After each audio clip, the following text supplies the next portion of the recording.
180,000. 180,000. Turn round, give me one more. 180,000. And 180,000 goes to John Price's call for 180. 90. Oh. 200. 200,000. They're going to sell up. You miss it forever for 200,000.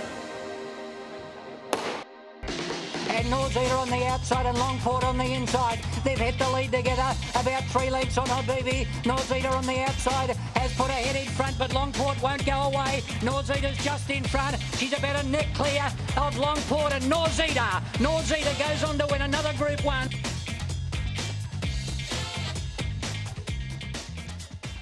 Norzita's the daughter of the ill-fated Thorn Park, whose last crop of yearlings are offered for sale at Karaka this year. Windsor Park stud will, however, be looking forward to offering the yearlings of Coolmore Shuttle sire Rip Van Winkle. I chatted to Rodney Schick about the type of yearlings Rip Van Winkle's producing. 21 first season sires are making their debut at Karaka this year. Rip Van Winkle, you could argue, headlines the new boys on the block.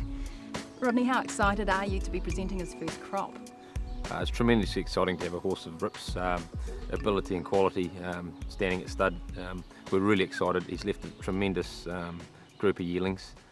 He's left a wonderful type, but yeah, we couldn't be happier with the draft.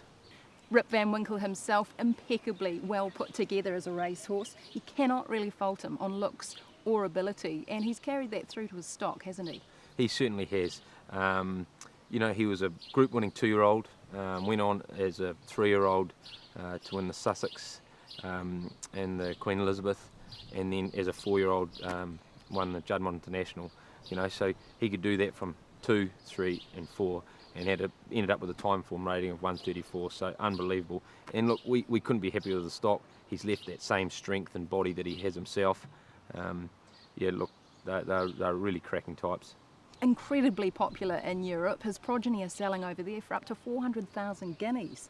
You must have very high hopes that he could be the star freshman sire this year at Karaka. Oh, look, he's a huge horse. People don't realise the ability that horse had up there. He had the same time form rating as So You Think. We all know how good he was down here.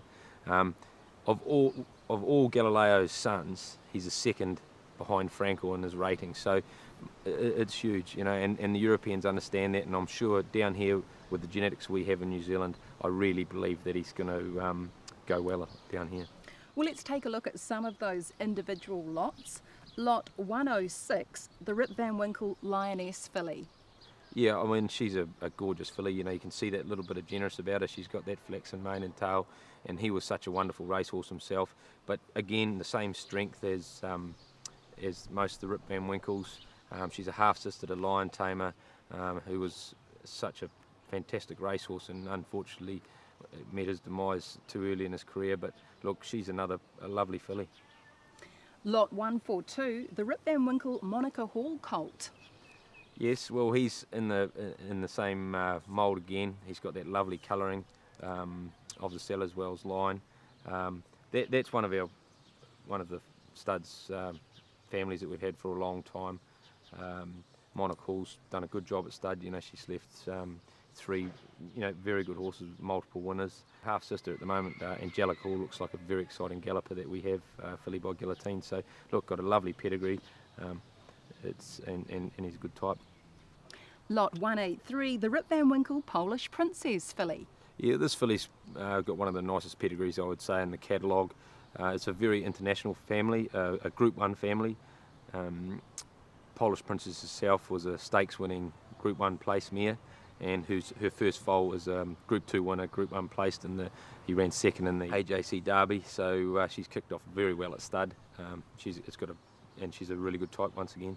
Lot 261, the Rip Van Winkle Soriston filly.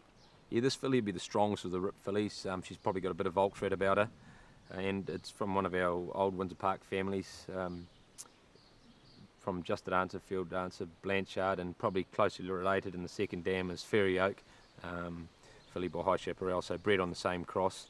And her half-brother Futon Willie by High Chaparral, he's a very exciting galloper in Sydney who's actually just going up to Hong Kong for the Hong Kong Derby. So Yeah, she's a lovely filly with a nice pedigree.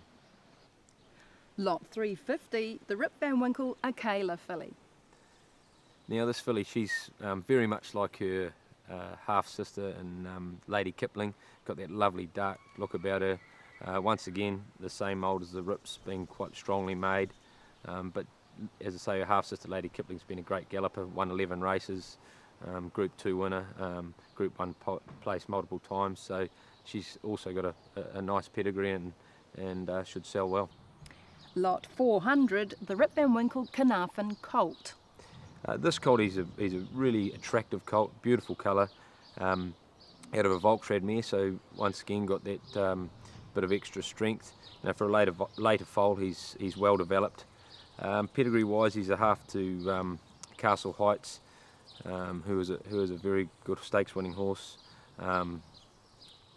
group placed, and his in the second dam is Batavian, so he was a very good galloper in Australia. He was quite an early horse and developed, so this fella could be seen a bit earlier. There are some terrific types on offer by Rip Van Winkle at this year's sale. Well, the biggest news in the breeding industry last year was the retirement of champion New Zealand sire Zabeel, who'll be offering his last commercial draft of yearlings at this year's sale. I spoke to Cambridge Stud's Marcus Corban about the quality of this year's draft of Zabeel yearlings.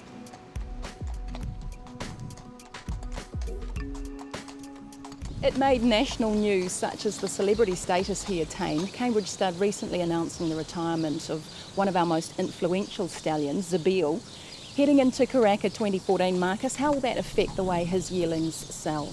It's his last commercial regime of yearlings, so I think it will help his filly sell huge, because he's the greatest brood mare sire we've seen in the last 40 years, so that should help them sell, and a nice colt or whatever will reach its mark. His yearlings have always been well sought after, but they've become a limited commodity. This year marks the last, as you said, significant draft of Zabeel yearlings. Do you believe because of that there'll be a spike in interest? It's going to be very hard, because to judge the market with what's happening with New Zealand bred horses in Australia at the moment, and with the Australians buying so many tried horses, I think the figure is about $70 million out of tried horses out of Europe, and the dollar's quite strong, so there are a couple of factors, but I think we've got enough good breeders in New Zealand and smart people that if they see a nice Zabeel filly, they should make their money. Even at the grand age of 27, he's still producing quality yearlings. 32 Zabeels catalogued at Karaka's premiere session, 14 of them offered by Cambridge Stud. Collectively, how do you describe the Zabeel draft? He defies all logic. When you look at Sadler's Wells and it's a Tristram, who were commercial size that went into their 20s, they dwaned confirmation types of horses, and as you can see from today, his horses look like they did when he was first at stud. So he defies all logic. He's got a couple of favourites for the New Zealand Derby. He's got a very good filly with Peter Moody. So look, he just keeps turning out the winners, and it's a scary stat when you look at, we all got excited about Bounding winning the Railway, and I think that was Longro's 6th individual Group 1 winners, and this horse has got 43. So it just shows you the capability of the stallion. Let's talk specifically about some of the yearlings in your draft. Let's start with lot 82, the Zabeel Lakada colt. Yeah, this is a very nice colt out of a good running family. This mare's been a bit unlucky. She had got a nice horse with Bruce Wallace, but look, he's a medium-sized, great walking colt, and he's going to be, to me, one of the surprise of the draft, because he's that type of horse. Lot 458, the Zabeel Extreme colt. Well, he's my sort of Malaki Day type of horse. He's he just floats, he walks beautifully. He's got the similar colour to Malaki Day, etc. Sort of horse that Bart Cummings or John Hawkes have brought of us in previous years and won derbies and cups with. So he's very, very special. He x-rays and scopes well. He's very well placed in the sale to make a bit of money, so he looks a very exciting prospect. Lot 240, the Zabeel Shalt Not filly. Yeah, well, this filly shouldn't be here, but anyway, she's out of a half to Amelia's Dream. It's a speed family. We sold a Fastnet Rock last year. Chris Wallace trained it for 500,000. This filly's got a lot of scope. She's medium sized, looks more Nureyev type, and with her pedigree, she's an exciting prospect. Lot 329, the Zabeel Veloce Bella filly. Oh, this filly's gorgeous. She's owned with the stud and some very good clients at Cambridge Stud. Her full sister last year made 425,000. She's got a lot of Voltrad or Green Desert. She's just a special type of filly, and she's really developed. She's a great walking type, and the family's on the rise. The mother's in foal to exceed and excel. So here's a family that's been bred well, that's got an exciting future. Lot 443, the Zabeel Diamond Babe filly. This filly, if you have a look at the great Zabeel fillies like Champagne, etc., she's very similar to them with the markings on her legs, her head. She's an autumn type 3-year-old filly, but she's just got that stretch and development, and she's a half sister to a group performer in Melbourne called Blackie, and out of a Stravinsky mare with a double up of Nureyev, it makes her a very interesting cross. It's gearing up to be an exciting 2 days at the New Zealand Bloodstock sale when our premier yearlings go under the hammer. Join Karen Fenton-Ellis and myself on Sky Sport 3 on Monday 27th and Tuesday the 28th of January from 10:30 a.m. to catch all the action live. I'll see you all then.